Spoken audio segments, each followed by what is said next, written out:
venir, ¿no? Porque no habíamos seguido exactamente las preguntas que había en la guía, sino que estoy utilizando la base del censo y la base de una encuesta que se hizo a la Junta de Vecinos del barrio.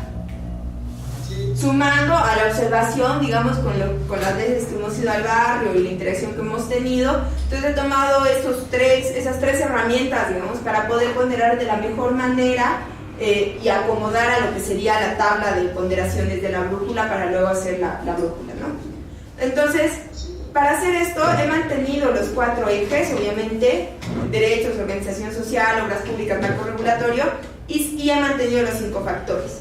Pero dentro de los 5 factores, no he podido mantener los 5 indicadores que había dentro de cada factor, porque habían algunos de los que no tenía datos, y además habían algunos que no eran tan pertinentes para el barrio, o sea, he acomodado esa parte, ¿no? El mayor problema ahí era que no he logrado que cada factor tenga 5 indicadores, como sucede en la brújula. Entonces, para poder ponderar, por ejemplo, suelo y vivienda, tengo 3 indicadores. Uno es el de propiedad, otro es el de llamado comodidad y hacinamiento, y el otro construcción. Para infraestructura tengo 5 indicadores, que es agua, inundaciones, electricidad, energía para cocinar y telecomunicaciones. Para equipamientos tengo espacios verdes, educación, salud, seguridad, basura, alumbrado y calles, o sea, ahí tenía muchos. En accesibilidad tengo 3, que es transporte público, transporte privado y el tema de ambulancia, bomberos y policía. Y en sustentabilidad tengo alimentación, comunidad, ingresos, violencia, ambiente y empleo. La manera en la que he acomodado la manera que he utilizado para poder acomodar la ponderación, en lugar de que cada indicador se califique por 4 en cada eje, como se hacía en el caso de la brújula, para que me pueda salir sobre 20, he calificado sobre 20 cada indicador.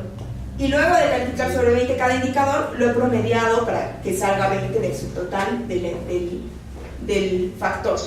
Entonces, al final de cuentas, de todos modos, se está promediado sobre 20 el indicador, el subtotal del factor, y me suma 100 como sucedía en la brújula. Y en base a eso, tengo lo siguiente, pues en suelo y vivienda, mis subtotales en derechos 16, en organización social 6, en obras públicas 8, en marco regulatorio 9. En infraestructura tengo en derechos 16, en organización social 7, en obras públicas 8, en marco regulatorio 9. En equipamientos tengo derechos 9, organización social 7, obras públicas 9, marco regulatorio 7. En accesibilidad, derechos tengo 12, organización social 14, obras públicas 17 y marco regulatorio 20. En sustentabilidad tengo derechos 15, organización social 9, obras públicas 1 y marco regulatorio 12. Y sacando ese promedio, mi total me sale en derechos 68, sumando los subtotales, tengo en derechos 68, en organización social 43, en obras públicas 43 y en marco regulatorio 57. De ahí he promediado, sacando como porcentualmente para que se me acomode a los 5 puntos de cada eje para elaborar la brújula. Y de ahí más o menos me ha salido, en derechos está mi punto, digamos, entre el 3 y el 4, más o menos. En marco regulatorio está casi en el 3. En organización social está un poquito más allá del 2, y en obras públicas igual, un poco más allá del 2. Entonces lo que he tenido como resultado es que en derechos estamos mejor, pero no es óptimo, o sea, al menos por lo que entiendo lo óptimo sería que esté entre 4 y 5, digamos, ¿no? Pero no es lo óptimo, pero es donde está mejor, digamos, ¿no? Y el marco regulatorio también está nomás favorable. Lo que falla son las obras públicas y la organización social. Entonces probablemente el análisis que también yo lo había hecho es que tal vez mejorando un poco la parte de organización social, mejoraría algo la movilización para demandas, y eso puede incidir en que aumente la parte de obras públicas, ¿no? Más o menos eso, ese es el resumen del trabajo, digamos, que he hecho. Todo lo he hecho tomando en cuenta los datos que me da el censo y tratando de promediar eso y sacar como porcentajes para sumar 20 en cada subtotal, ¿no? Bueno, yo creo que efectivamente lo que has logrado es lo que habría que hacer. Justamente la metodología está prevista para que cada contexto de aplicación ajuste la cantidad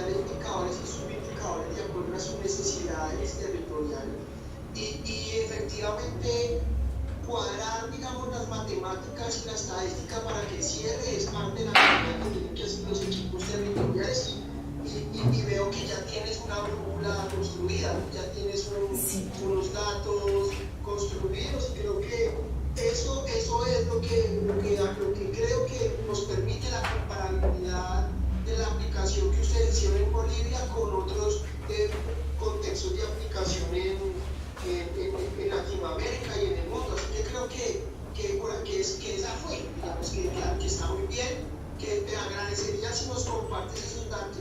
Eduardo nos compartió la sistematización preliminar que tienen del censo. Claro. Y ese dato que ya tienes construido en la brújula creo que ya es un visor de hacia dónde se pueden orientar el tipo de acciones que hay que empezar a emprender en el barrio y frente a las cuales habría que proponerle alguna suerte de negociación a la municipalidad de cara al programa de mejoramiento integral de barrios que ustedes quieren liderar. Claro, en realidad todavía yo creo que faltaría algún trabajo para llenar unos puntos que tal vez están un poco ambiguos o que tal vez falla un poco la ponderación que se le ha puesto. Eso es lo que todavía hay falta revisar, digamos, y eso tal vez lo van a poder ver comparando el trabajo que yo he hecho con la exposición que van a hacer los compañeros del censo y con los datos que ustedes les ha pasado Eduardo del censo. De todos modos, yo le voy a pasar a Eduardo el informe que yo he hecho para que él se los pase a ustedes, porque ahora no lo tengo directamente, pero mañana ya se los voy a pasar por correo, ¿no? Claro, y así revisan, y más bien les agradecería un montón si más bien ahí hacen observaciones, si está bien, si les parece y están de acuerdo con las ponderaciones, ¿no? Sí. Y luego, sí,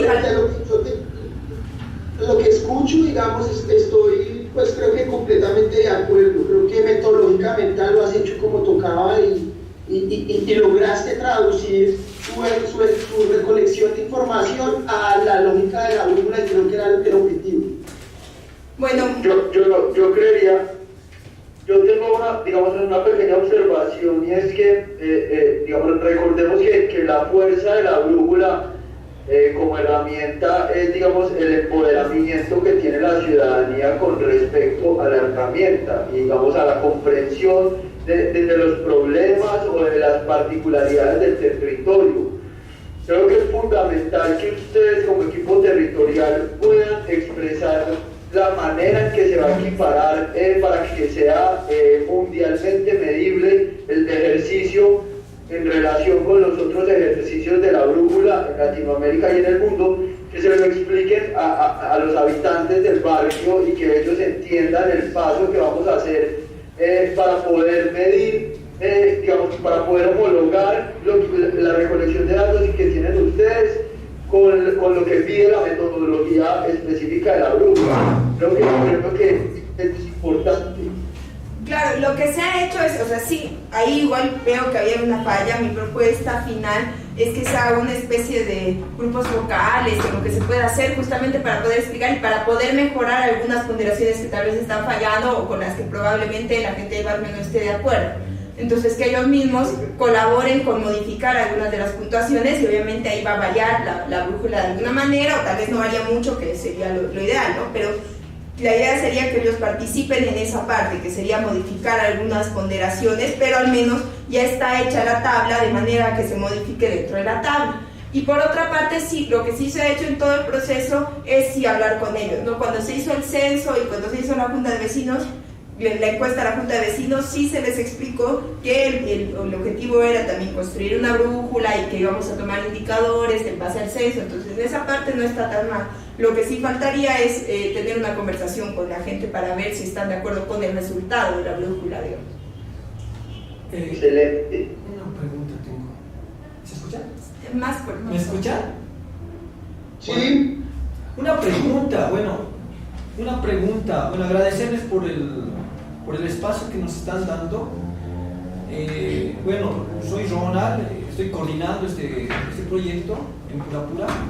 Mi pregunta es la siguiente: ¿es necesario que todos los ejes estén establecidos en la brújula, es decir, Matilde, no sé, que algunos no existían, ¿verdad? No, los ejes sí se han Los mantenido. ejes, pero los en ejes términos sí, de los ejes. y los factores sí se han mantenido. Lo que no se han mantenido son los indicadores, que Exacto. es, por lo que ellos dicen, está bien que acomodemos los indicadores. Y es eso que no se ha cumplido con algunos indicadores, eso no varía en el tema del análisis de la brújula, o tal vez será necesario asociarlo, qué sé yo, con otro tipo de aspecto complementario. No, o sea, la idea es que la brújula en su análisis esté completa. No sé si afectaría eso o no. Lo que creo que es fundamental que tengan en cuenta es el criterio con el que se descartan los indicadores. Es decir, si hay indicadores que no sean pertinentes para la realidad territorial que ustedes están evaluando en los barrios, es posible, digamos, excluir los indicadores. En este caso, la brújula metodológicamente prevé que cada territorio de aplicación ajuste los indicadores de acuerdo a sus necesidades analíticas. Lo que sí es fundamental garantizar que aspectos como la lógica de los ejes y la lógica del derecho, que en eso Matilde creo que fue clara en decirnos que los había mantenido.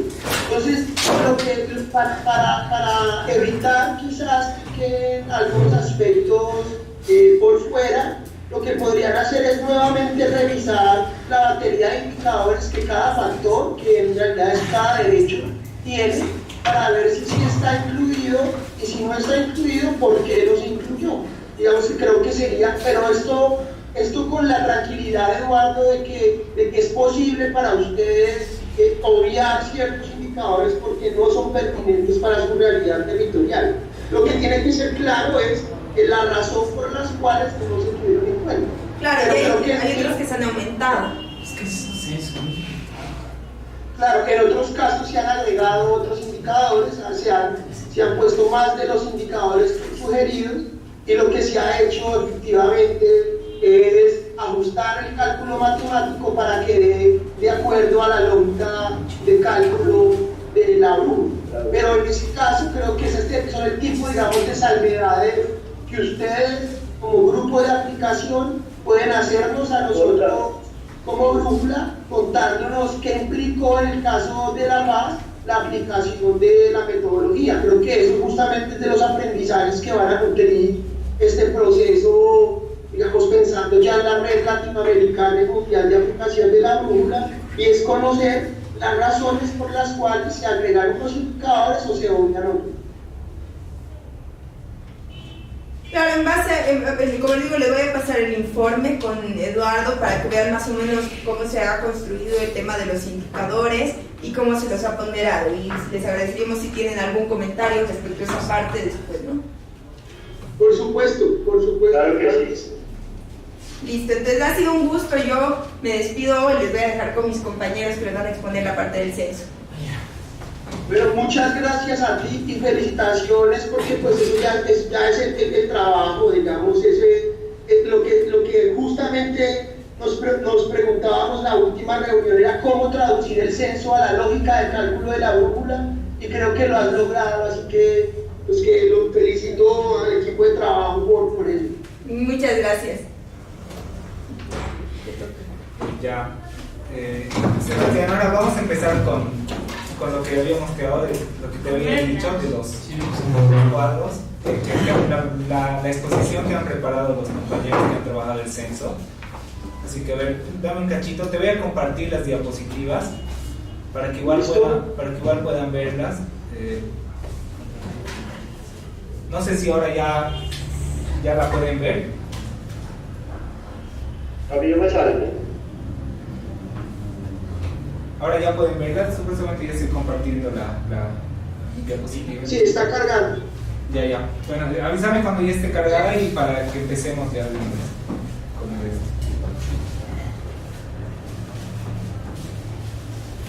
Bueno, yo ya la veo.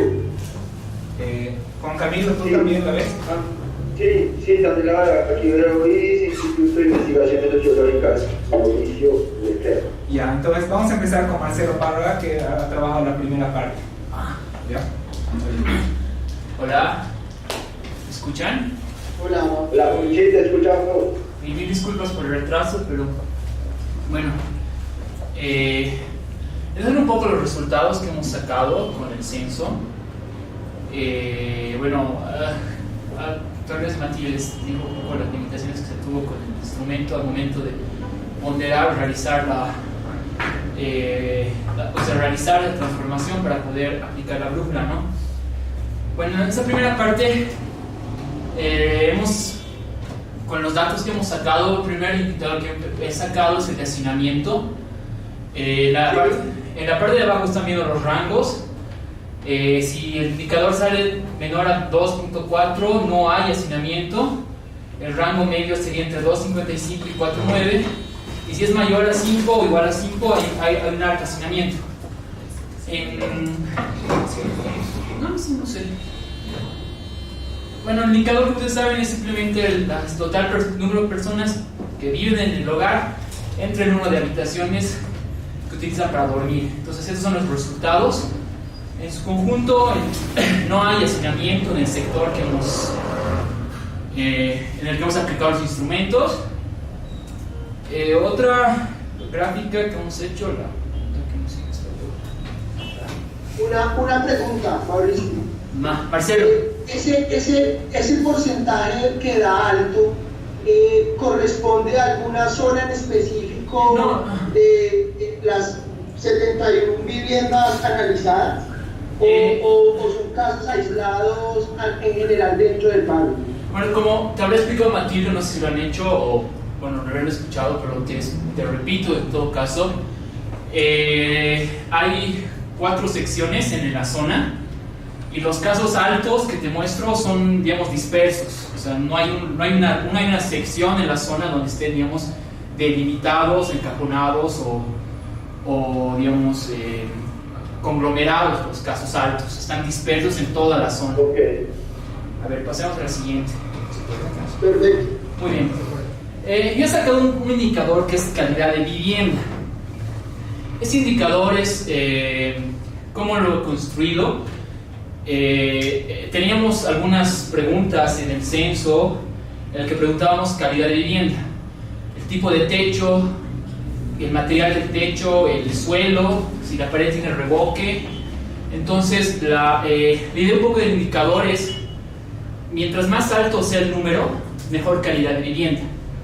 Entonces, bajo esa lógica, ese, digamos, el indicador que más nos llama la atención, porque en su mayoría las viviendas, digamos, tienen el 69% de la vivienda no llegaría a una puntuación de 5 puntos, por lo cual, digamos, los materiales de construcción son muy precarios. Te describo, digamos, por ejemplo, los techos son de calamina, los pisos son de tierra o cemento, no tienen revoque, o sea, no están, o sea, acá les decimos estucado, no sé cómo les dirán en Colombia. Entonces, digamos, un poco ese es el indicador que nos llama un poco la atención, ¿no? La calidad de vivienda no es muy adecuada para las personas. Si entiendo, lo que hiciste entonces fue agregar los indicadores de calidad de materiales de la construcción. Exacto, y lo que hice. Agregado, sacar un perfecto, muy interesante ese análisis. Sí, eso fue como te digo, en mi percepción del instrumento ha sido muy limitado, porque hemos aplicado la metodología censo. Cuando podíamos haber aplicado escalas INCE o otro tipo de metodología que nos permita, digamos, cuantificar mejor la percepción de vida o de desenvolvimiento urbano de las personas. Y una salida que hemos visto conveniente es justamente aplicar este pseudo indicador un pseudo NDI, si quieres. Y nos salieron interesantes los resultados, como te digo. Ay, pucha, no lo puse.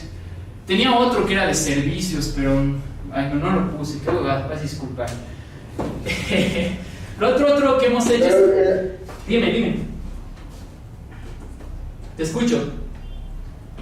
Sí, no, pero digamos que las otras diapositivas estarían bajo los mismos indicadores, están bajo el análisis. Sí. O bajo, digamos, lo que acabas de hacer con el de calidad de vida, ¿cierto? Cierto. Más adelante tengo unas gráficas un poco más divertidas en las que vamos a poder ver los indicadores y vamos a poderlos clasificar por educación, sexo e incluso por tipo de seguro de salud al que acceden. Este es otro indicador que hemos tomado, que es este no es un indicador, es más un resultado del censo, donde el tema que estamos viendo es la propiedad, o sea, si legalmente los vecinos cuentan con documentación de propiedad de su vivienda. Bueno, como ves, la mayoría de las personas sí tienen vivienda propia y cuentan con documentación, y solo un bajo porcentaje no lo tiene. Estos son, no sé si los puedes ver, el siguiente resultado censo pura. Hay en los dos ejes, hay un cuadro siguiente a la torta que te mostré anteriormente, es un recuadro por puntos. En el eje Y está el indicador que construye calidad de vivienda, y en el X está el grado de hacinamiento, y los puntos nos muestran el nivel educativo de las personas. Como ves, los colores son muy claros, digamos, o sea, es bastante interesante cómo el corte se da a partir del 2, o sea, las personas están más o menos, si quieres, concentradas en lo que sería un cuadrante entre 0 y 2.5 y 0 y 2. Sí. Y digamos, y al parecer no influye mucho el grado educativo que reportan las personas, ¿no? Eso es lo que nos llama un poco la atención. La siguiente gráfica es la misma idea, pero ahora cambiamos los colores a masculino y femenino. En ese sentido se ha tomado en el censo el jefe de hogar, si es mujer o hombre. De igual modo, no vemos una influencia muy marcada por género, prácticamente se mantienen los mismos rangos, y un poquito los colores también se distribuyen en toda la gráfica. Tenemos un punto disperso, digamos, a la superior derecha, digamos, que no tiene hacinamiento y tiene una alta calidad de vivienda, digamos, y lo interesante es que lo lidera una mujer, si me pueden notar por el puntito. Claro. Y la siguiente es la que les decía, que es por seguros de salud igual. Prácticamente se ha mantenido el patrón, no ha habido cambios significativos. El mismo punto que reporta tener un servicio, o sea, que tendría mejor posición, digamos. Casualmente tiene un seguro de salud, no accede a un seguro de salud ni privado ni público, sino más casero al parecer. Lo interesante de estos datos es que podríamos jugar un poco con nuestros indicadores, y creo que lo vamos a hacer para el informe final. Y más que todo les quería consultar cómo verían esta aplicación de agregar los índices o sea, como construir NBIs, digamos, agregar los indicadores para poder tener mediciones un poco más cuantitativas, en el sentido de que el censo en su mayoría ha capturado datos categóricos. Esa era un poco mi cuestión a ustedes. No sé qué, me pareció interesante que con esto ya sería más fácil y más manejable, estableciendo rangos, incluso aplicar la propia brújula. No sé qué les parece, o qué crítica o qué preguntas podrían tener. Y con eso termino. ¡Ay!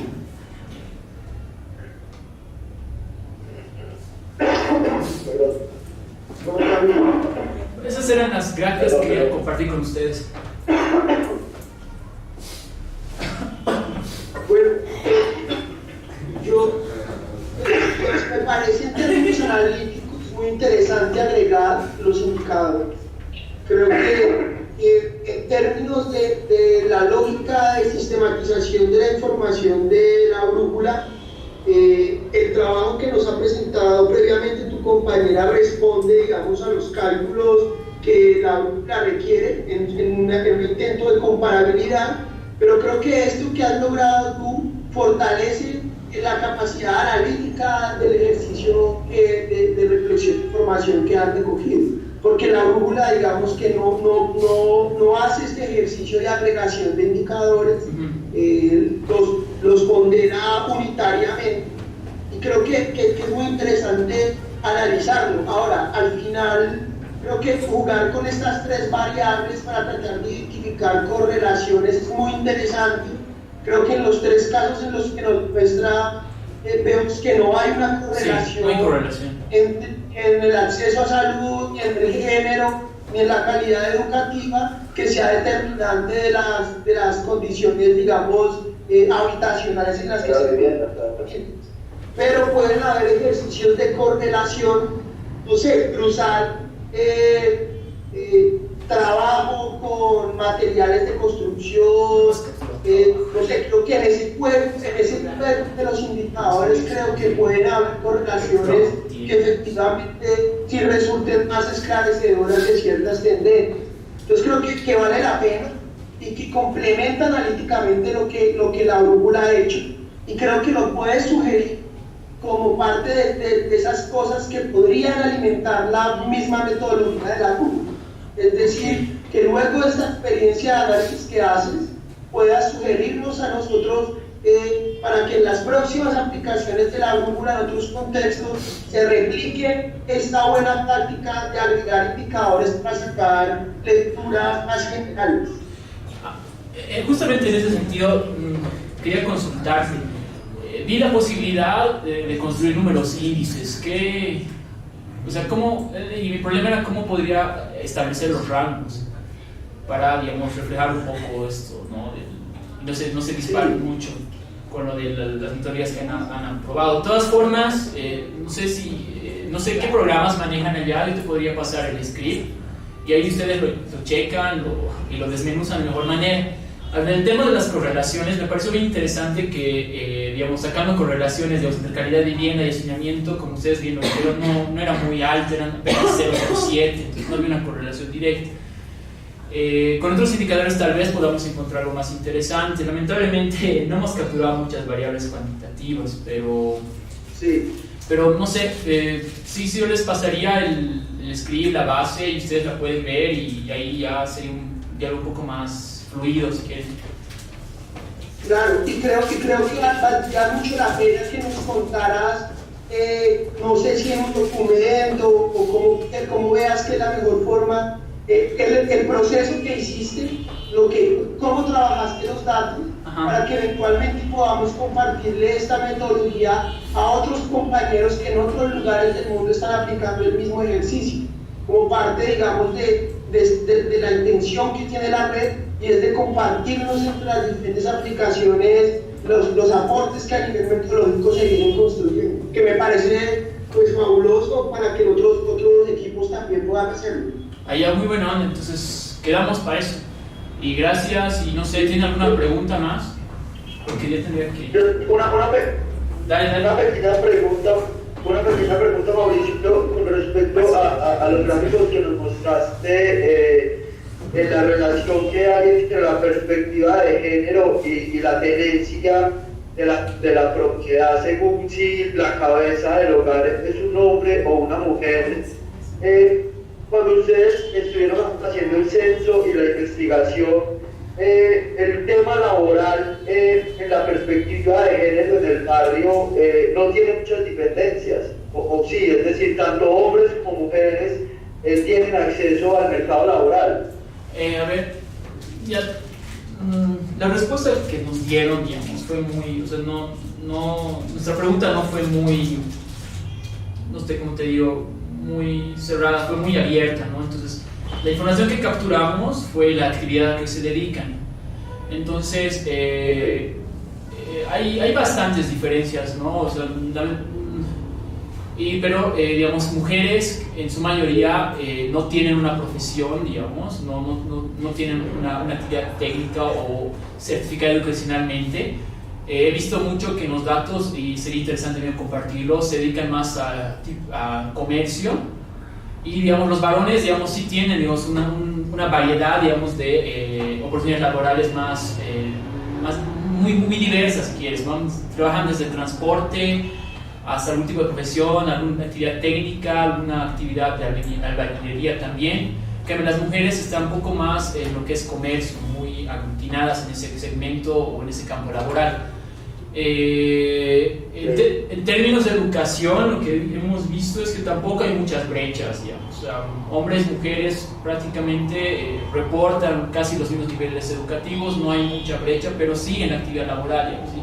Creo que es una pequeña cualidad o característica del mercado laboral en la ciudad de La Paz, digamos, y en Bolivia, que ciertos espacios o campos laborales para mujeres de barrios, si quieres, aislados o de escasos recursos está un poco, digamos, limitado. Perfecto. Oh,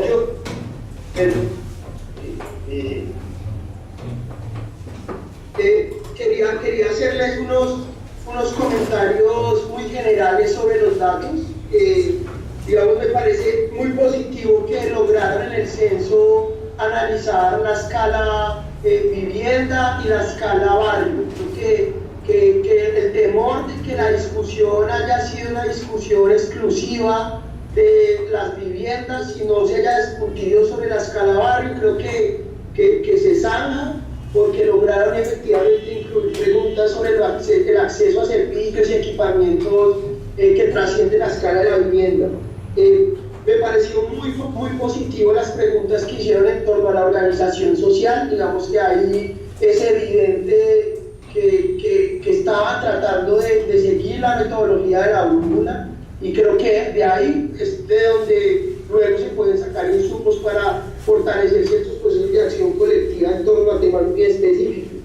Yo quería pedirles un favor, y era si me pueden compartir la georreferenciación o los mapas que me digan dónde está ubicado el sector y de qué parte de la ciudad estamos hablando. Sí. Porque me costó un poco tratar de llegar a esa relación. A ver, damos un minuto. Sí, Te voy a compartir un Google Earth mientras los chicos empiezan a pasarte algunos datos, así que pasa un poco paralelo, así que dame un minuto. Dale, perfecto. Los escuchamos si quieren. Dale. ¿Y qué tal hace frío allá? Aquí está haciendo un frío aquí. Estamos a 7 grados. Pues aquí estamos a 1, creo, aquí o menos. La Paz, como empezó el invierno, está como que... Claro. ¿Qué año están ya? ¿Ustedes estudian sociología o qué? No, nosotros no. hacemos una maestría que se llama Hábitat y Pobreza Urbana en América Latina. ¿Por qué todo aquí es en España?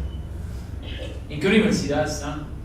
O sea, la verdad es que no sé, o sea, me dijeron, tienes una conferencia con los compañeros en Colombia y después de ese, o de Argentina. Colombianos de Argentina. Y nosotros somos colombianos y estamos en Argentina, estudiando en la Universidad de Buenos Aires. La UBA. Cool. La UBA. Ya, entonces vamos a comenzar con la otra parte del análisis. Bueno, me llamo Lucio. Bueno, los datos que hemos sacado son mucho más simples, digamos, ¿no? Son más o menos los resultados en porcentajes de algunos puntos, por ejemplo, en el acápite de derecho a la accesibilidad. Por ejemplo, tenemos una de las preguntas era que la participación, si la gente o los vecinos, digamos, habían participado en alguna organización que mantenga, digamos, las calles o aceras de su barrio, digamos, ¿no? Y la respuesta ha sido rotunda, ha sido de un 50.7% que no y un 49.3% que sí. O sea, la mayor parte de la población, digamos, no ha participado en alguna de estas organizaciones. Otra de las preguntas que nosotros veíamos, digamos, al ir al barrio era las problemáticas de si existía o no aceras, porque es un barrio, como está en una de las periferias, en muchos de los casos eran como hechizos, se podría decir, las construcciones eran mucho más hechizas, digamos, y que no había una correlación, digamos, o no parecía que haya una, ¿cómo se podría decir? Una intervención, digamos, o una especie de legislación, alguna de esas cosas en el tipo de las aceras. Y la respuesta igual fue que no tenían acera 65% de las personas y que sí tenían acera 35%. Y eso también lo hemos podido observar, digamos, empíricamente, ¿no? Después... Sí. Ahora sí, ya lo ven. Lo pueden ver, están las gráficas. Sí. Entonces, después hemos hecho los porcentajes vecinos que participaban en alguna organización para mejorar el transporte, digamos, ¿no? Y lo importante era que, o sea, el barrio, como decía mi compañero Marcelo, además de dedicarse, digamos, sobre todo los varones a la actividad de, no sé, siendo albañiles o trabajando en diversos rubros, también había una importante cantidad de personas que trabajaban dentro de la rama del transporte. Por ejemplo, había muchos que eran choferes de minibuses, como decimos acá, pero aún así, digamos, el porcentaje de los vecinos que han participado en alguna organización para mejorar el transporte solo era del 36% frente a que nunca han participado en unos 63%, ¿no? Y bueno, aquí está, la diapositiva se ha descompaginado, pero la segunda pregunta era si el servicio de transporte que usaban, porque a lo que nos contaban, solo había transporte público, en este caso los minibuses, y transporte privado, digamos, ¿no? Y la mayor parte de estos sujetos utilizaba los minibuses, ¿no? Un 97.2% utilizaba los minibuses, y además que al barrio solo entran minibuses, ni siquiera hay, digamos, micros cercanos o no conocen por lo menos las líneas. La mayor parte de la población cree que su barrio es accesible para las ambulancias y la policía en caso de desastres, ¿no? Un 70.4% lo creen. Y la mayor parte de los encuestados cree que el transporte, o sea, el transporte en este caso los minibuses, son de mala calidad. Un 60.6% cree que además de ser caros, son demasiado infames, digamos, los servicios de transporte, ¿no? Y eso es un Te hago una pregunta en relación, por ejemplo, a esta pregunta en específico de si creen que es accesible para las ambulancias y la policía en casos de desastres naturales. Ese 30% que cree que no es accesible está ubicado en una zona específica del barrio. No, es igual, es disperso, digamos, la respuesta ha sido dispersa en diferentes lados. O sea, el barrio está ubicado, como lo hemos podido expresar, digamos, el barrio es muy pequeño, ¿no? Y las respuestas han sido así muy diasporadas, digamos, ¿no? En todo el barrio. Bueno, después tenemos el capítulo F, que es la sustentabilidad, ¿no? Los vecinos, en base a sus propias visiones, creen que la alimentación de su familia es adecuada, ¿no? La mayor parte de ellos, claro, es una visión muy subjetiva de los sujetos, y que, o sea, creen que sí tienen una buena alimentación, un 77.5%, digamos, pero esto nosotros no nos hemos marcado, digamos, o no hemos dado, digamos, los parámetros de qué es una buena alimentación, sino es una visión propia de ellos, ¿no? Pero entra en contraposición, digamos, que la mayor parte de las familias nunca han participado o no participan de programas de buena alimentación, digamos. Entonces es una contradicción, creo yo, de creer que sí se alimentan bien, pero no saber si lo están haciendo.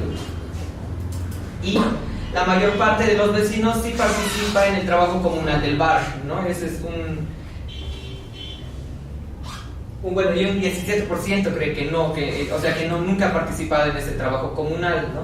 Pero dicen que, o sea, por lo que hemos podido hablar y digamos, dialogar a la manera que hacíamos las encuestas, sí había una participación importante, digamos. ¿Por qué? Porque la junta de vecinos o algunas organizaciones sí se ayudaban para hacer, por ejemplo, tema de gradas o cosas para ayudarse entre ellos, ¿no? Entonces sí hay una participación importante dentro del barrio. Bueno, la capacidad de ahorro, ¿no? Dentro de sus familias la mayoría de los vecinos sí tiene una capacidad de ahorro, ¿no? Un 59.1% cree que sí tiene una capacidad de ahorro como familia. Pero si bien esto es a nivel familiar, a nivel digamos, de barrio no existen, como se podría decir, ahorros comunales, digamos, ¿no? Y que tampoco, nunca o muy pocas veces, la mayoría cree, el 73% creen que no ha habido un ahorro barrial, digamos, ¿no? Que haya beneficiado, ya sea para la construcción de gradas, aceras o avenidas. Sí. Luego, bueno, este punto que se llama la tolerancia entre los grupos sociales. La mayor parte de los vecinos considera que no existe violencia en su barrio. Un 62% cree que no, un 29.6% que sí y un 8.4% no sabe y no responde. pero la mayor parte de los vecinos no participa en ninguna organización para evitar la violencia, ¿no? Y un 84.5% nunca ha participado, digamos.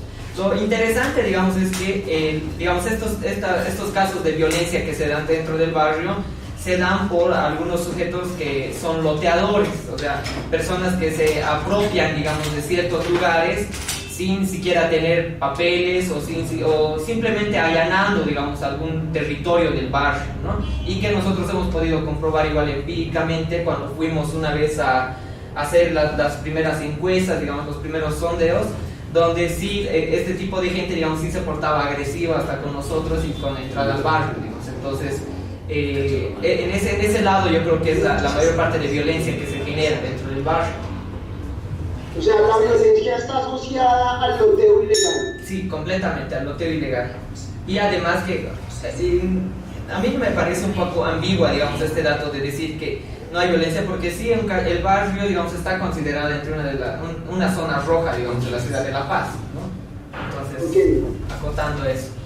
Y bueno, los vecinos participan en ferias, aniversarios y festivales. El 52.1% sí participa, el 39.4% no, y el 8.5% no sabe, no responde. Y parece que tampoco las ferias, aniversarios y festivales, si bien participan, digamos, no es que sean todo el tiempo, que sean constantemente, digamos, son muy esporádicamente, ¿no? Y este punto es acciones de prevención y reducción de riesgos de contaminación y desastres. La mayor parte de los vecinos dice que no hay organizaciones que se encarguen de los temas ambientales y prevención de desastres, ¿no? Un 78.9% no hay, digamos, no cree, un 19.7% que sí y un 1.4% no sabe y no responde.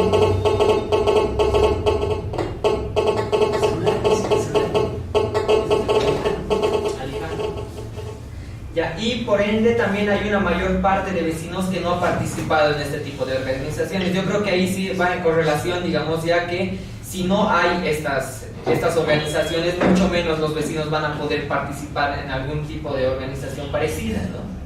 Y bueno, eso sería prácticamente esta parte, ¿no? Sí. Tengo una pregunta con respecto a este tema que estamos tocando de los desastres naturales. En el documento que nos pasó el profesor Eduardo, ¿cierto? Hay una pregunta que si las calles se inundan con frecuencia, y en el gráfico dice que el 76% dice que sí se inunda con frecuencia.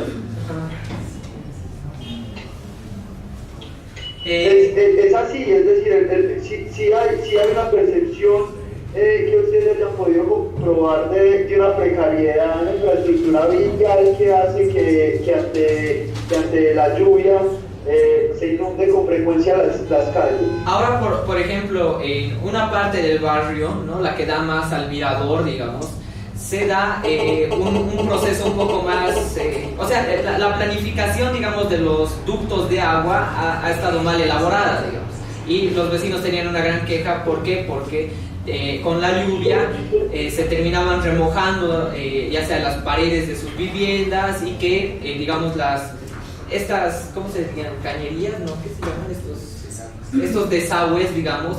Si bien están hechos, si bien se los ha planificado, parece así, no tienen una completa efectividad, digamos, ¿no? Y generan, más bien, según los vecinos, han generado mucha más deterioro de sus casas, digamos, ¿no? Y que la lluvia afecte mucho más a sus viviendas. En ese caso estamos hablando sí de un sector en específico, ¿cierto? De mirador, Carlos. Sí, de un sector en específico.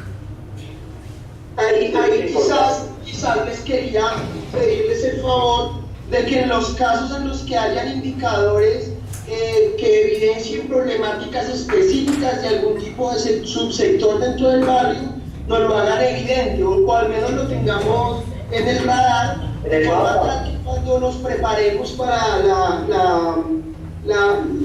digamos, lo que viene luego de la aplicación del diagnóstico, que ya sería el BUSPLAN, podamos identificar en dónde se precisan el tipo de acciones en concreto. Ya. Eso es muy importante de cara a la negociación que vamos a tener con la municipalidad, y es poder, en estos casos, referirnos a cuestiones territoriales más específicas. Ya, está bien, entonces. Si lo vamos a señalar, vamos a especificar mejor, ¿no? Este caso. Pero en ese Si sentido, es un mapita, mejor. Sí, claro, en ese sentido, ¿ustedes con qué programa trabajan para hacer mapas? Pues nosotros trabajamos QGIS o ArcGIS, pero si es QGIS, mejor porque es software libre. Y ahí, digamos, si yo te paso las coordenadas, tú lo puedes, o sea, podrías tener los mapas, o sea, podrías levantar un mapa y... Porque yo con el ERE... Sí, yo... Porque si tú me lo pasas en ArcSI o en algún formato, puedo ver si con el ERE yo hago un mapa.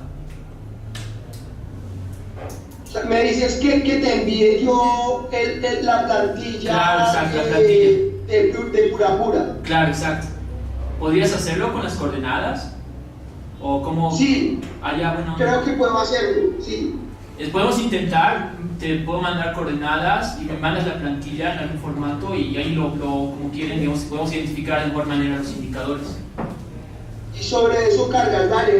Dale, ya buenísimo. Dame las coordenadas. Ya. Hola. Luego me lo puedes enviar en un correo. Digamos que luego me lo envías en un correo. Ya.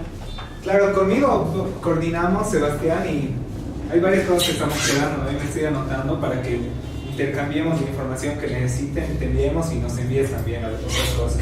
Con la plantilla ya listo. Perfecto. Con la plantilla ya se puede. Yo no sé armar plantilla. Ya, ahora, bueno, vamos a dar paso a la última expositora, que es Tamara, que ha trabajado también la última parte del censo. Hola, ¿me escuchan, chicos? Sí, es Tamara. Dale, un gusto. Entonces, yo he trabajado la parte de los derechos a los equipamientos sobre los espacios verdes públicos. Entonces, más que todo, hemos podido evidenciar cómo los hogares se van organizando para el mantenimiento o creación de espacios verdes. Era una pregunta que estaba en el censo barrial. Y, o sea, en términos generales se puede decir que los hogares en el sector 3 de Alto Pura no presentan una organización para mantener los espacios verdes. Sin embargo, el sector, la zona de Alto Pura es colindante al bosquecillo de Pura, que es uno de los bosquecillos de la ciudad de La Paz, que supuestamente albergan, o sea, mantienen la mayor proporción de áreas verdes por habitante en La Paz, tanto como otros lugares que son Mayasa, Florida, Cotacota, considerando, por ejemplo, que, o sea, es un poco la cuestión que se hacía aquí, porque como que los vecinos no tienen una percepción muy concreta respecto a los espacios verdes. También ellos plantean que espacios verdes tan solo son tener jardineras o algunos árboles en los parques. Sin embargo, al pertenecer a un bosquecillo, es como que la crítica que se le hacía, debería haber como una organización para que ellos puedan mantener o recrear esos espacios, tomando en cuenta lo que decía, digamos, que tiene la mayor proporción de áreas verdes en la ciudad de La Paz. Luego, otro aspecto que se señala acá, no puedo cambiar. Edu, ¿cómo lo cambio? ¿Cómo cambiar? Ya, aquí está. Espero. Igual, por ejemplo, la pregunta aquí, la anterior pregunta era sobre si los hogares tienen conocimiento sobre algunas organizaciones en su barrio para mantener esos espacios verdes. La mayoría decía que no, pero y la siguiente pregunta que continuaba era si ellos participaban activamente en estas organizaciones para mantener y crear los espacios verdes. Y es como una contradicción, ¿no? Yo creo que haya habido un problema también en la construcción de las preguntas, porque, o sea, como que el anterior dato señalaba que el 67,6% no tenía conocimiento sobre la organización, pero el 76,2% de ese total participa activamente. Bueno, igual acá se puede mostrar que no hay organizaciones barriales, los vecinos están medio dispersos respecto a este tema y tampoco tienen una visión respecto a lo que es los espacios verdes, lo que es. Luego el siguiente tema es de los hospitales y los centros de salud, de atención primaria. Bueno, muchos, era lo que mis compañeros igual señalaban, la mayoría de los vecinos solo acuden a establecimientos de salud pública, que generalmente se encuentran muy alejados de la zona y por ende, al mismo tiempo, como no pueden acudir, ya sea porque son alejados o no sé, otros temas, acuden a soluciones caseras. Igual eso es como que fueron preguntas que se fueron añadiendo. Luego sobre la seguridad ciudadana era otro aspecto, ya que por ejemplo en Bolivia generalmente las zonas periurbanas se caracterizan por no presentar una buena seguridad ciudadana, aparte que los vecinos tienen como una percepción medio negativa respecto a las instancias estatales y también policiales. Entonces es como que respecto a este tema, aquí podemos ver que cuando ellos son víctimas de algún tipo de inseguridad ciudadana no acuden a ningún lugar, un 72,7%, y respecto a la organización de vecinos, solo un 4,6% acude a la junta de vecinos. Entonces esto igual se da, un análisis más allá, como resultado de que ellos como que hay una deslegitimación a nivel de ciudad respecto a lo que es la instancia judicial, también los procesos judiciales. Y tampoco dentro del barrio o muy cerca se encuentran módulos policiales donde ellos puedan acudir. Y bueno, luego básicamente, esto era derecho a la accesibilidad que ya mi compañero analizó sobre el mantenimiento de la calle y hacer. Entonces, eso sería. ¿Tienen alguna pregunta? ¿Aló? Sí, perfecto. A mí me surge una pregunta frente a la relación con, digamos, entiendo que una de las estrategias de los barrios populares y de sus poblaciones para contrarrestar los estigmas que hay en torno a los barrios populares mismos es negar la situación, es decir, no hay que sorprenderse si la misma comunidad niega que hay inseguridad, porque es una estrategia desde el campo de lo simbólico para contrarrestar, digamos, los prejuicios y los lugares comunes que en la sociedad en general hay frente a los barrios. Pero ¿cómo es el tema de la relación con la policía? Me sorprendía mucho que la gente no reconoce a la policía como una institución de confianza o a la que habría que irse a denunciar algún caso de inseguridad. Esto pasa en general con todas las entidades públicas, es decir, hay un descrédito generalizado de la presencia del Estado en el territorio o en particular con la institución de la policía. Bueno, yo creo que es en general con toda la instancia, no solo estatal, sino también con la policía, porque bueno, en Bolivia como que generalmente el Estado como que ha habido una deslegitimación de los procesos judiciales porque no se sancionan a quienes son los verdaderos culpables de delitos. Y respecto a la policía, como que igual los policías, especialmente en esas zonas que son alejadas, se aprovechan de la gente o para solucionar el problema tratan de sacar igual una buena parte de dinero en ese tema. Entonces, igual, por ejemplo, otro aspecto que me estaba olvidando es que en la zona, la forma para prevenir esta inseguridad ciudadana fue el tener animales, digamos. Es una zona que tiene muchos perros, por ejemplo,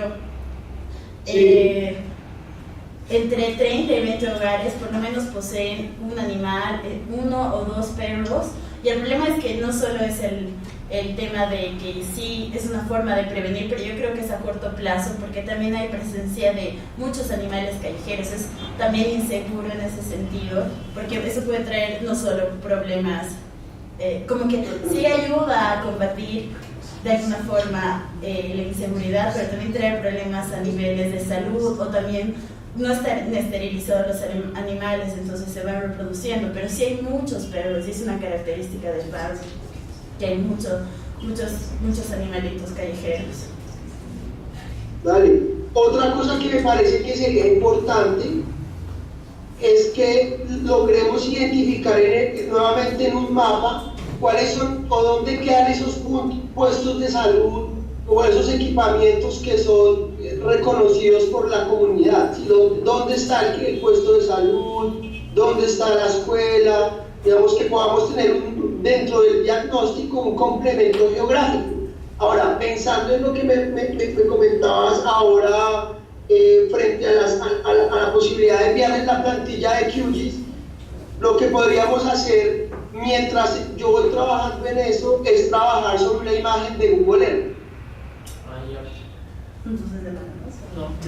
Te mandaremos Es decir, puedes copiar una imagen de Google Earth y sobre la imagen de Google Earth tratar de identificar los equipamientos, sí, ya sé. parques y en general, y luego vemos cómo construimos la base catastral para poder colgar los datos por vivienda. ¿Es muy difícil armar las mapas con QG? ¿O es más o menos amigable el lenguaje, el software? No te escuché, ¿me repites? ¿Es fácil armar mapas con el programa que dices, con el QG? Sí, es muy sencillo, es muy intuitivo el programa y de hecho funciona con un ledger de Google Earth, es decir, el programa mismo te abre Google Earth y sobre esa imagen trabajas y ya te está georreferenciando la información. Si quieres luego podemos tener una pequeña conversación sobre el programa para que lo empieces a utilizar. Me parece bien, sí, me estaría animado. Ahora, no sé, ¿cómo cargas los datos al mapa? O sea, ¿es directo con el QG o tienes que hacerlo con otro programa? Porque, o sea, lo que yo te sugerí es que tú me mandes la plantilla y yo puedo cargarlo con otro programa. Pero si se puede hacer directo y me enseñas... Sí, ahí lo que generas es un código de enlace. El sistema de información geográfica lo que hace es relacionar información alfanumérica procesada en, por ejemplo, una tabla de Excel y relacionarla con una información geográfica dependiendo del tipo de unidad geográfica que trabajes. Nosotros hemos trabajado datos que van a nivel de casa o a nivel de municipio. Entonces, cada cuadrito del mapa que representa una casa representa en términos de Excel una fila. Una fila de datos. Y eso con un código de enlace luego lo puedes unir y puedes pedirle al sistema que te dibuje, por ejemplo, o te pinte todas las casas en donde se dijo que había material, que las paredes eran de ladrillo, por ejemplo. Eso lo podemos hacer si tenemos una base de Excel trabajada en la lógica del programa, así que si quieres, dentro de los compromisos que vamos a dejar ahorita al final, podemos tener una discusión frente a los sistemas de información gráfica. Ya me parece interesante, genial.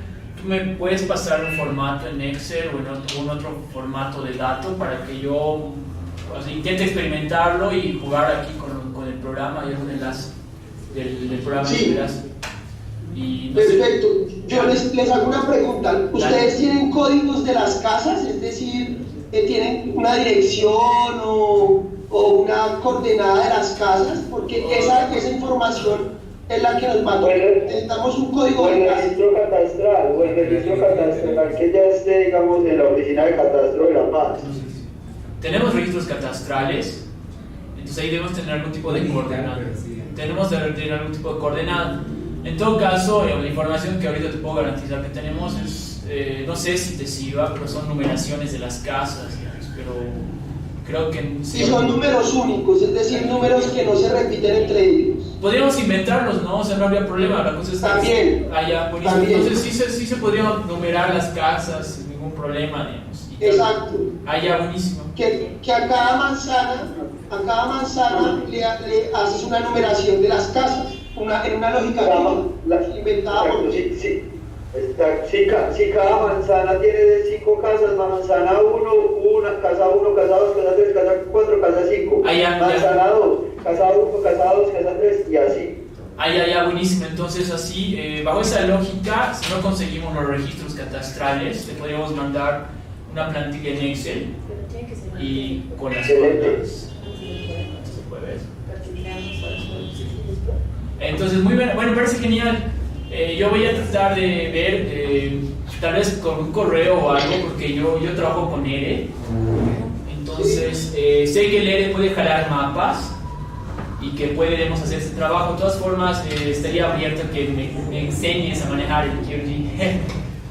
Por supuesto, cuenta con eso. Ya, dale, bueno, entonces yo me comprometo también a mandarte mi script en el que he trabajado y la base de datos para que ustedes también lo revisen y puedan también darnos algunas sugerencias. Bueno, lamentablemente no pude escuchar la exposición de Matilde porque llegué tarde. Y mi pregunta era también un poco cómo hay algún tipo, no sé, de test o de algo para verificar los resultados de las ponderaciones o demás. ¿Alguna prueba estadística? ¿Alguna prueba estadística para verificar los resultados que hayamos hallado o es suficiente con construir un buen índice, un buen indicador o realizar una buena ponderación? Sí, no, hasta el momento no tenemos construido un test estadístico para verificarlo y estamos en ese proceso porque tenemos muchas diferencias en los procesos de aplicación y en los procesos de sistematización de los datos en general en los países, pero estamos en esa tarea de justamente de llegar a un estándar de análisis estadístico que nos permita luego de hacer un test como de validez de la información. Igual lo que presentaba Matilde creo que logra cumplir con lo que la metodología requiere a nivel del procesamiento de los datos. Bueno, gracias. Listo, perfecto. ¿Qué han estudiado ustedes? Eso nunca supimos. Porque están en la maestría. Nosotros somos sociólogos, en teoría. Sí, nosotros somos profesionales en gestión urbana y politólogos. Bueno. Continuamos con algo más o ya estamos cerrando. No, Sebastián, ya con eso hemos terminado lo que teníamos preparado para hoy día con las exposiciones. Tal vez si tienes algún comentario final o recomendación, creo que bueno, nos ha servido. Sí, bien. yo creo que deberíamos dejar nuevamente o pasar en blanco como algunos compromisos que cada parte asume. Ya. ¿Qué les parece? Sí, claro, así ya podemos continuar con el trabajo, digamos, de aquí. Entonces, yo les pediríamos, por un lado, que nos compartan el informe que construyó Matilde. Ya. El informe de Matilde. Si pueden compartirnos las tablas de Excel que ella utilizó para hacer el ejercicio y no solamente el informe escrito. Ya, sí, claro.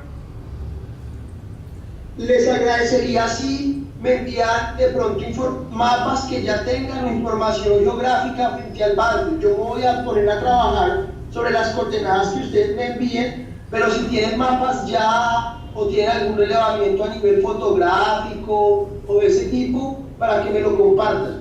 Claro, sí, tenemos varias fotografías, harta información, entonces sí, eso igual te lo vamos a compartir. Después sería... Exacto, les agradecería si nos comparten estas presentaciones que nos mostraron el día de hoy. Claro, las presentaciones, sí son 3 presentaciones. Exacto, si nos comparten esas presentaciones. Y hay un tema que quiero comentarles para que nos empiecen a ayudar con esto. Ya. Y es que como parte de los compromisos de la red, queremos que cada proceso de aplicación tenga su propia página de Facebook. Ya.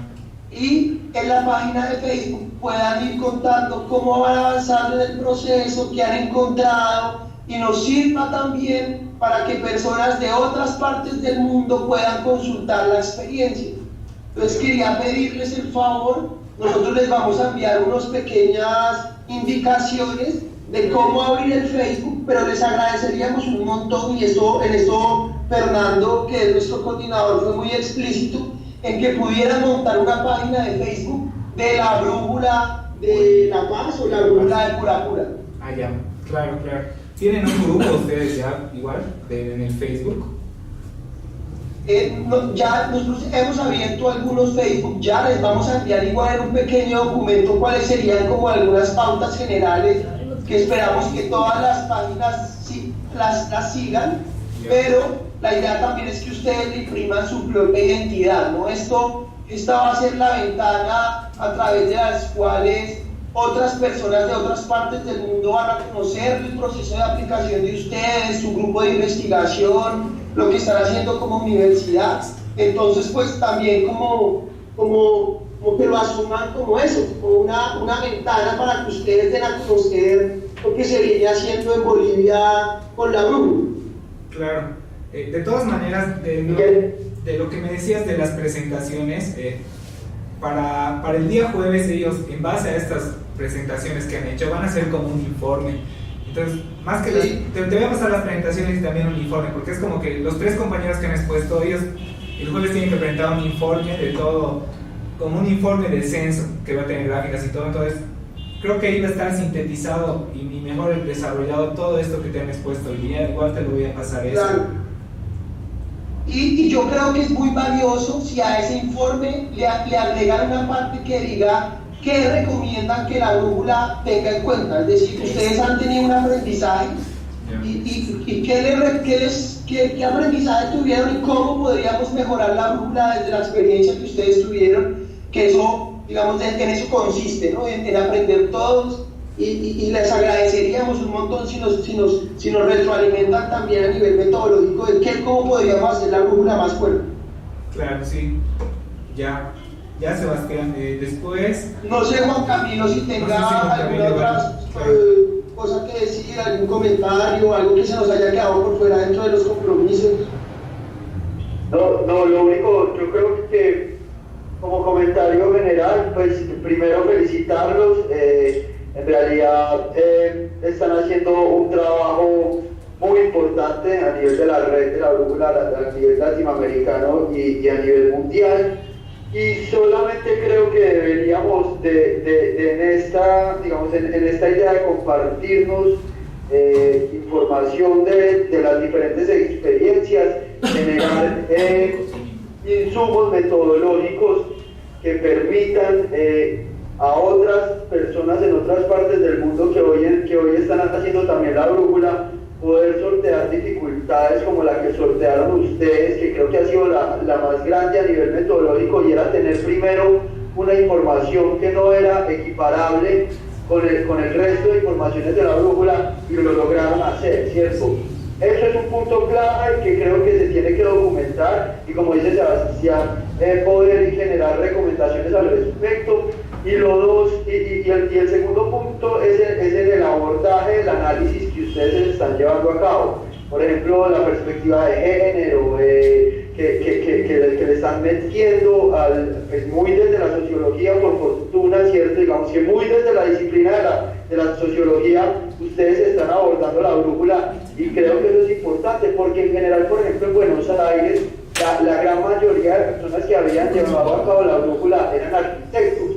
Entonces, ustedes cuando miren, que nosotros también les podemos compartir las brújulas, por ejemplo, que es de Argentina, cómo pueden ver el cambio de perspectiva que hay entre un arquitecto y un sociólogo. Y creo que la tarea está en que nos unamos todas las disciplinas en las que estamos trabajando la brújula para poder generar, si se quiere, un modelo o por lo menos una ruta metodológica que permita un trabajo territorial más amplio y que llegue, digamos, a todas las necesidades según la particularidad de cada territorio.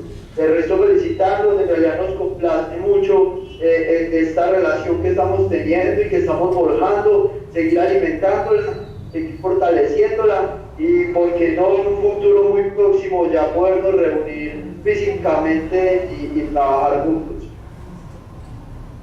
Les cuento ya para finalizar que estamos preparando una publicación sobre los diferentes procesos de aplicación de la brújula, donde por supuesto los vamos a incluir a ustedes, así que eventualmente les compartiremos ese capítulo donde nos referimos a la aplicación de la brújula en el Alto de Purapura, para que le echen un vistazo antes de que salga la publicación definitiva.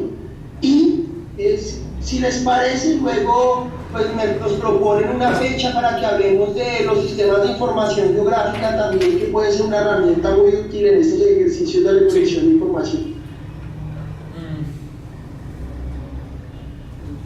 Sí, nosotros igual... Después ustedes consultan sus horarios y nos dicen y con mucho gusto podemos hacer una pequeña introducción de cómo eso les puede servir para procesar los datos. Sí, estamos con esto más bien muy animados personalmente y bueno, más creo que ya entraríamos a vacaciones y tendríamos más tiempo, ¿no?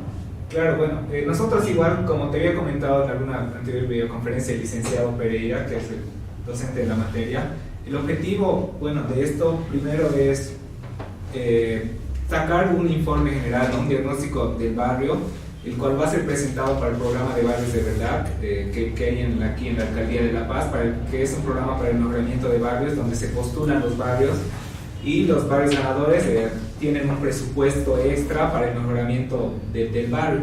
Entonces, nosotros ahorita estamos todavía trabajando, todavía nos falta, justamente en esta materia, la próxima semana acabamos el semestre.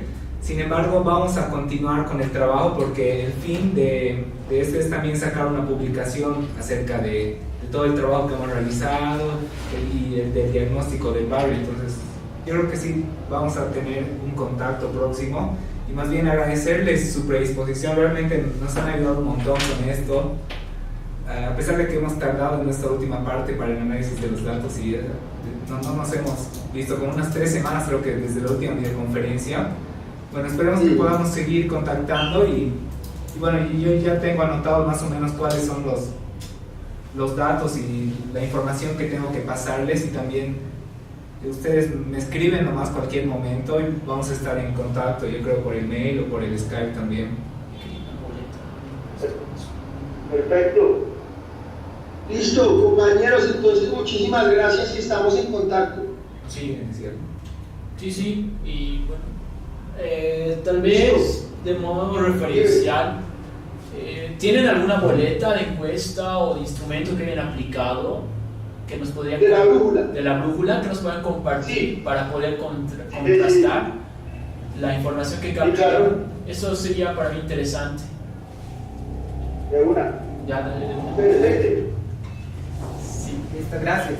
Ya bueno, Sebastián, Juan Camilo, bueno, muchas gracias de nuevo. Creo que nos hemos alargado un poco.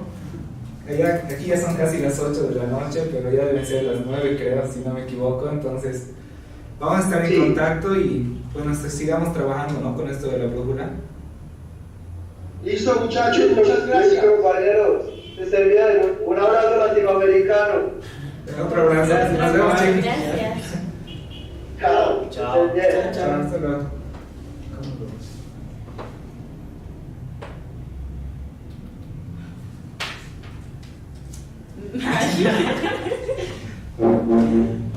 Chao. Ya, ¿qué tal? Está bien, ¿no? Pucha, lo bueno es que ellos quieren seguir trabajando y ojalá que ellos se animen, porque con ustedes ya no van a ser alumnos, ya no van a querer hacer nada. Si me enseñan a hacer mapas, yo me Ah, yo voy a querer hacer Igual que referencia. ya. Todo. Después vamos a hacer la brújula, Bolivia. Aquí vamos a integrar temas colombianos. Pero bueno, pero hay los colombianos. Y aquí les dice hippies. Y es parte de... Abrazo latinoamericano. ¿Son hippies? ¿Qué? No, el de Nash les dice hippie. Por el de abrazo latinoamericano. ¿Qué te han respondido? Se pone a mensajear más que nada. Pues. A los colombianos. ¿Qué has estudiado? Otra vez. Son politólogos con gestión urbana. Interesante. Eso bueno, súper específico, ¿no? Sí. No como otros sociólogos de la vida. Incluso, No me gusta la vida.